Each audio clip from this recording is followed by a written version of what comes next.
family, my name is Bonolo Mpofu and welcome to today's discussion. So today's topic is, what am I not doing right?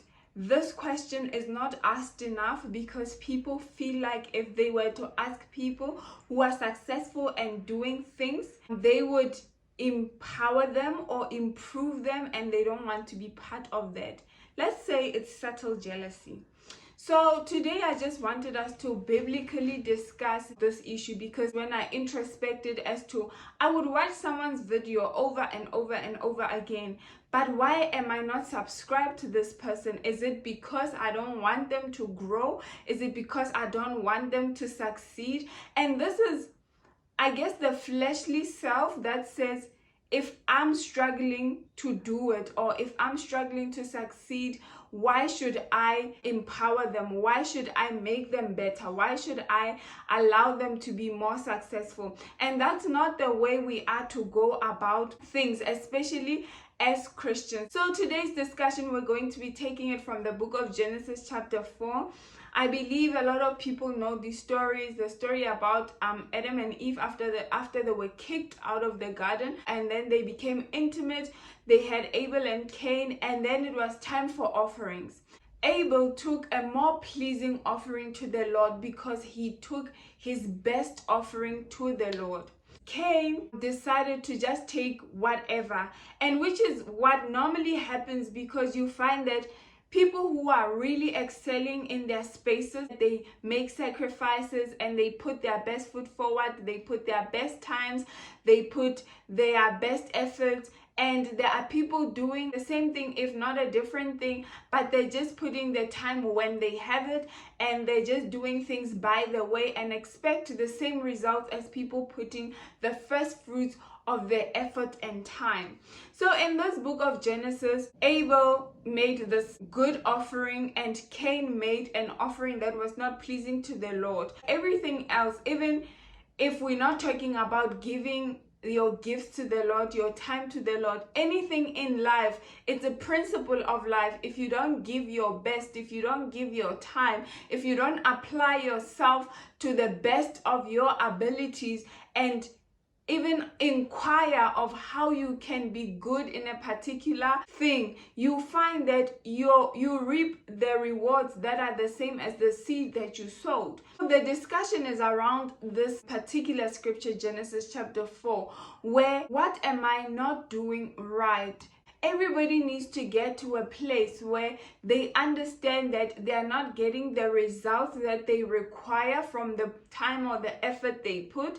And even if you've put your best foot forward, or you've put your best time and best effort, you're still not getting the same results as someone who's successful in the same space as you. What am I not doing right?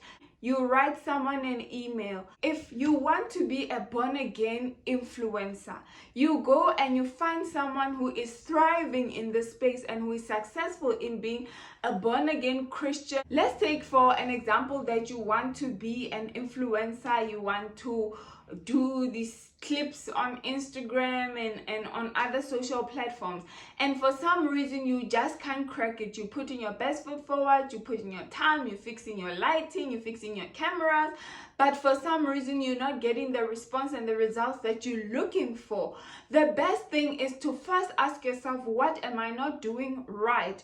And then find the people who are doing it right, instead of subtle jealousy. At work, someone is brilliant at something and you also want the ability to be brilliant at the thing, but you're not asking. You know that you're not achieving what you desire to achieve, but then you don't go to the person and say, how are you doing it? Instead, you will rather just go and gossip and make non-stories about a person so that you can drag them down and drag their achievements down and their successes down. So what I'm saying is, from the Bible, we can see that the thing that Cain failed to do is to go to Abel and say, what did I not do right? Even God himself said to Cain, if you did the right things, the right thing at the time, if you don't know that you didn't put your best forward, is to go ask someone who's already successful at this thing, which is now Cain must have went to Abel and ask Abel, what did I not do right? How can I fix this next time? And then go and approach God, because God said, if you do the right things, will you not be accepted? Will your offering not be accepted? Let us uplift each other.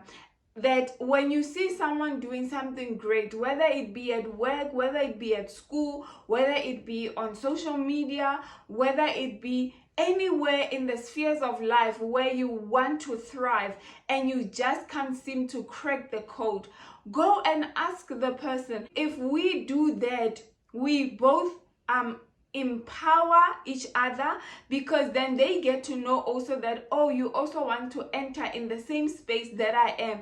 They might even incorporate you in their workspace, or how they brainstorm things, or put you on their social media, or something. And that way you get to learn and do the right thing and become successful. Humility is something that we need. Had Cain became humble enough to go ask his little brother that, how do I do this? What am I not doing right? Let's empower each other, and let's ask the necessary questions to get us to where we need to be, because we can't sit in silence and then hate on another person's success without understanding, how could I have made myself better? So family, I hope that this was insightful. I hope that we get to read the Bible and bring it to our spaces of life. Reading the story of Cain and Abel, I feel like had Cain just asked Abel, how can I fix it for next time? And they continued being brothers and loving each other, and now sharing one another's successes. What turnout of events would that have been? Which is, now we have the opportunity to uplift each other, to celebrate in each other's successes, to be part of each other's successes, by just asking the question, what am I not doing right? So with all of that, love you. Bye.